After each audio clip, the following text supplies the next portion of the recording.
Hey, welcome back to A Faster Me. Have a little announcement to make.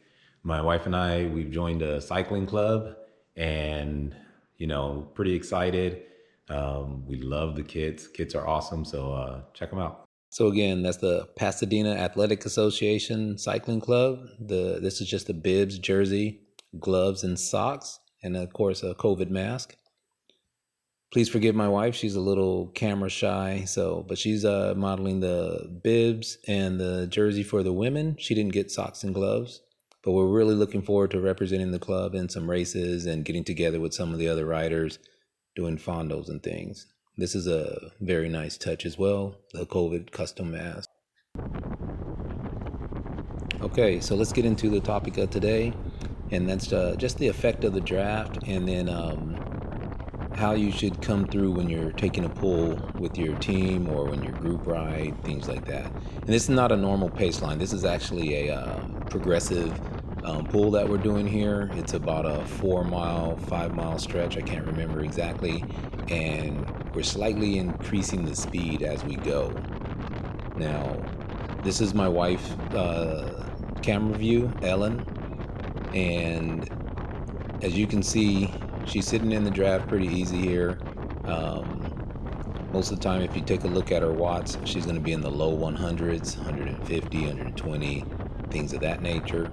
Now, she has a FTP of about 205. She's very strong, especially like as a climber. She can climb pretty well. She doesn't have our type of power on the flats, though. So here, that's me in the blue there. I let Dustin come through. And Dustin's actually the road race captain for Cat 3 to novice for PAA.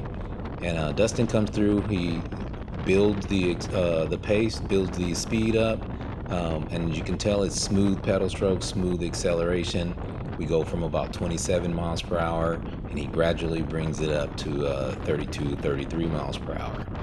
Now again, look at my wife's power. She had to do 200 watts for a few seconds. Now it's dropping back down to 150, 130, things of that nature. And she's going 33 miles per hour. Yes, it's a downhill, but we're also into a pretty stiff headwind. And you'll see how evident that is once she's out in the wind by herself trying to push the pace. So in just a second, Dustin's going to pull off. My wife's going to hit the front. And you'll see how big the draft has an effect. So now she's in the wind by herself. Look at the speed dropping. The speed's going down. Her power went up to the mid 350s or so. She's still pushing almost 260, 270 watts. And look how much slower we went. Now I had told Francisco to go by, and that's way too hard of an acceleration. There's no way. My wife's doing almost 400 watts. She can't catch back up. Dustin just finished a pull, so he wasn't fresh. He wouldn't be able to catch back up at that point. And he's definitely strong enough to keep mine and Francisco's pace. But anyway, let's look at it again. Dustin pulls off. My wife goes to the front. I tell Francisco to go because I didn't want the pace to drop too far below 30. It takes a little time for us to build it up. But he accelerates way too hard, and this is what you do not want to do. And in Francisco's defense, I wasn't clear. I told him go, and he kind of thought I meant go for the lead out, not for taking a pull. So let's watch it here from my perspective. So this is when I was on the front. This is the exact same segment that we just went through from my wife's point of view.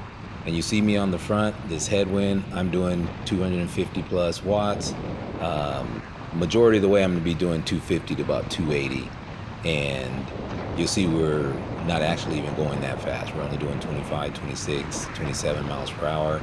But this is the difference of being in the headwind out front or being in the draft where they're doing close to 150 watts less than what I'm doing.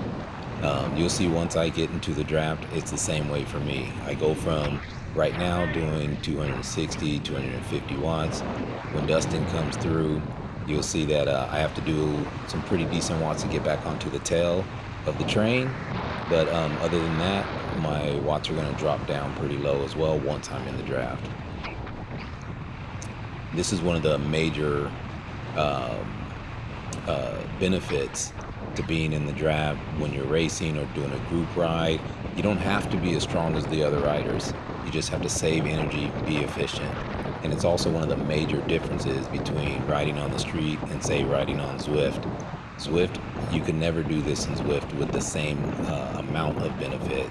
And a lot of times we're freewheeling because we're getting sucked into the back wheel of the rider in front of us. But if you saw there, I went up to 450 watts or so just to jump onto the back. I'm still doing a little bit of watts because I'm not in the sweet spot of the draft yet. Once I find that air pocket and get into the sweet spot, look at my watts, they dropped way down. Of course, even I'm coasting now. You got to keep pedaling. You got to pay attention, obviously, when you're at high speeds like this. It could be dangerous if you clip the front wheel. You also got to watch for cars that are on the road. So I like to not ride completely over to the side, and that makes cars slow down slightly. Yes, they get a little bit mad, but can't do too much about it when you're going downhill like this unless you ride the brakes the entire time.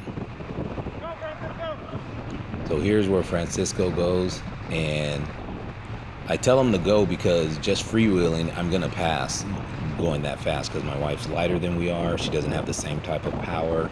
But Francisco misunderstood, and he takes off, goes up to 36 miles per hour, and him and I are just doing 35 now.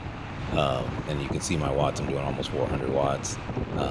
Settles in now because, one, I'm in his draft. Cadence is up to 102, and I don't even pull through when he flicks his elbow here because I look back and Ellen and Dustin, they're no longer on our wheel.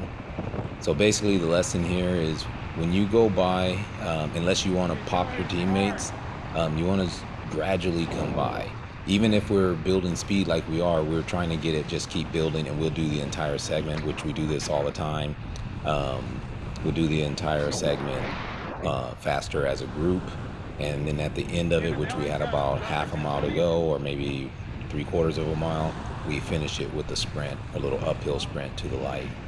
But anyway, that was just something I wanted to point out, and even though I'm trying to educate here, I'm definitely open to feedback, and hopefully I can learn something from some of you that are more experienced or have similar experiences. See you next time.